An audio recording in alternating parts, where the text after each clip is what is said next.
Hello there. I recently made a video entitled "Is there a cure for cancer and smoking related illnesses in the Holy Bible?" And lo and behold, we found a very clear reference to the use of tongs. This is in order to break the smoking habit and free a sick patient from all the medical complications that a smoking habit can bring. And this, as I say, yes, was found here in Isaiah chapter 6 from the King James Version of the Bible. Now, the evidence, as I say, was very clear that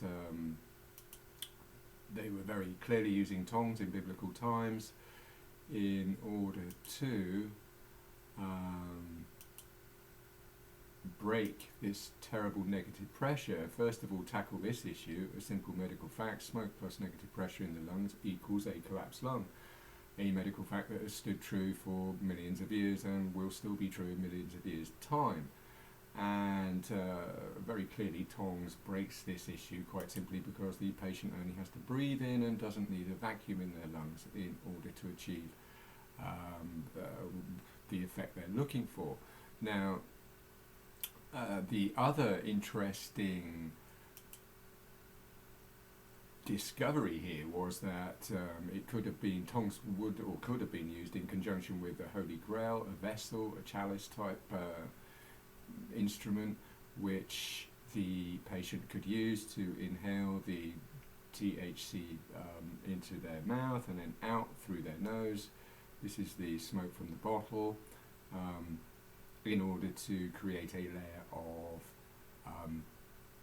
cannabis oil actually inside their sinus cavity, which may of course have helped to reverse any tumours in that area of their body and reverse sinus cancer, which is of course one of the most notoriously awful diseases known to mankind.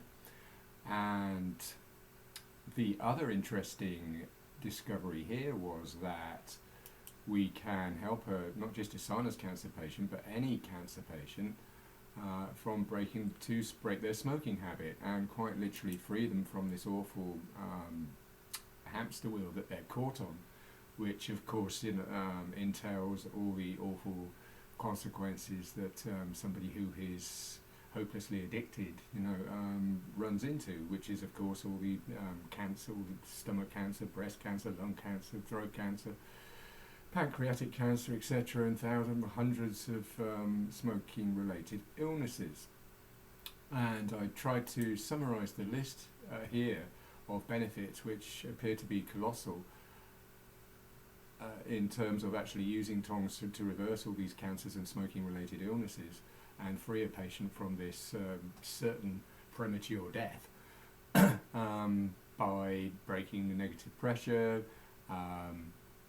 eliminating dirt, hydrocarbons, carbon monoxide, carbon dioxide, treating affected area inside the sinus cavity, like I just explained, with a layer of cannabis oil, allowing for reversal of any tumour, breaks addiction, this is to the smoking habit, saving 90% of wealth and health, allows an opportunity for other anti-cancer treatments to work, can therefore help to reverse every other type of cancer and all smoking related illnesses, which is nothing more than just an astonishing revelation, really.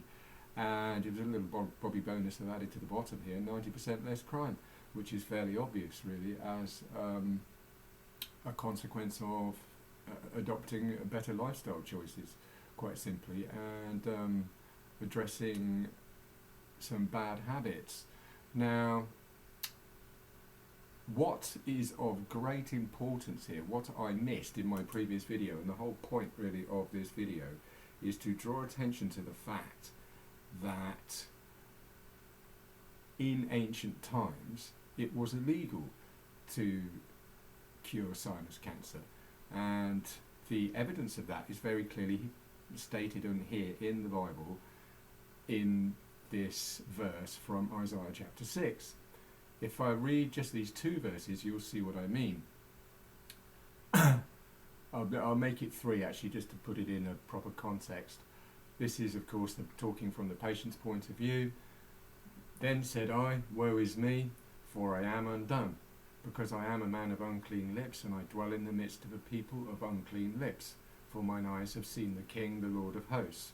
And as I discussed in my first video, this is a very clear reference to smoking habits and people who are habitually addicted to smoking, of course, with the dirty lips and dirty teeth that consistently creates. So then verse 6 says, "Then flew one of the seraphims unto me, having a live coal in his hand, which he had taken with tongs from off the altar." And this is the piece that I would like to focus on today. This is verse 6, which says, "And he laid it upon my mouth and said, Lo, this hath touched thy lips, and thine iniquity is taken away, and thy sin purged." Now, I initially looked at that and thought, it sounds slightly strange, because it's very obvious that what they're trying to say is this man was healed. What they're trying to say is, this chap here, this guy here was healed. And of course, when you begin to contemplate some of the implications of healing a patient under these circumstances, in light of all these benefits and all this horrendous exploitation that you can potentially avoid in terms of protecting the patient and simply allowing him a route to recovery, then you can begin to understand why it may well have been strictly illegal in biblical times to talk about the patient was cured, he was healed. So instead what they've said is thine iniquity, your wrongdoing and your sins have been purged. So this, of course, was legal. You were allowed to purge your sins, but you weren't allowed to cure yourself. And the fact that I have managed to expose all this evidence now, and this is so clearly an indication that in biblical times reversing sinus cancer was illegal, basically stands as very clear evidence that the roots of this problem go back a long way, and also explains why it's illegal today. To say to you very clearly that 2,000 years ago it was illegal, and today it is still illegal for the same reasons, because the root of this problem quite simply goes back a long way, and all we have today is an extension of these of this old framework of basically criminal medical corruption, which is all it really amounts to. And as I say, the wording is highly suspicious.